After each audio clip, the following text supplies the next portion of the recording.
किसके घर जाएगी। पिताजी के गुजरने के बाद माँ की तबीयत ठीक नहीं रहती।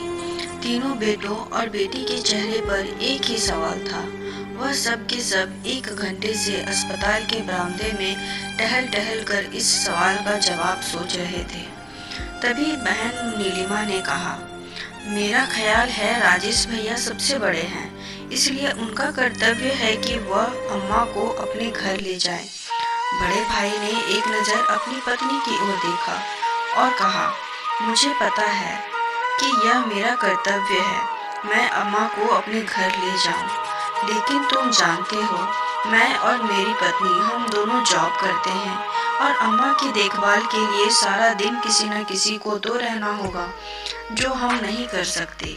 लेकिन बहना, तुम तो सारा दिन अपने घर में ही रहती हो।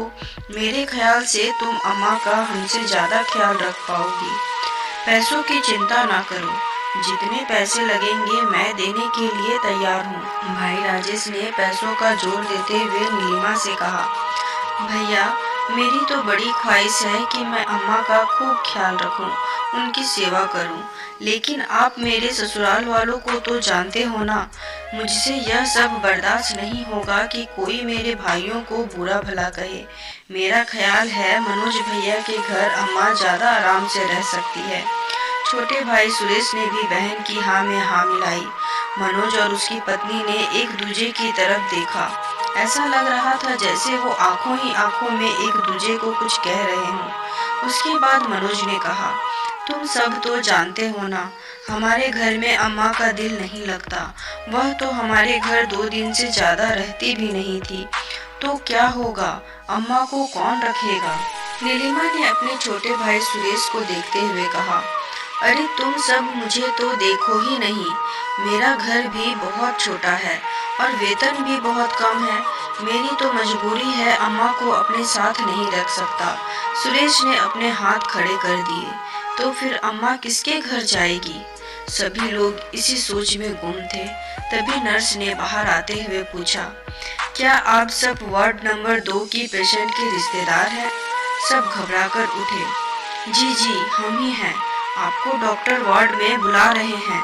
वे सब दौड़ते हुए वार्ड में गए। आई एम सॉरी, हम आपकी माताजी को नहीं बचा सके, डॉक्टर ने राजेश के कंधे पर हाथ रखते हुए कहा। सबके चेहरे पर उदासी तो थी, लेकिन शायद दिल के किसी कोने में खुशी भी थी कि अब उन्हें अपनी माँ की सेवा नहीं करनी पड़ेगी और ना ही माँ को किसी के घर जाना पड़ेगा। यही हमारे समाज की कड़वी सच्चाई है और कई माता पिता तो अपने जीवन के अंतिम क्षण बुढ़ापे में सड़कों पर रोजी रोटी कमाने में बीतती है।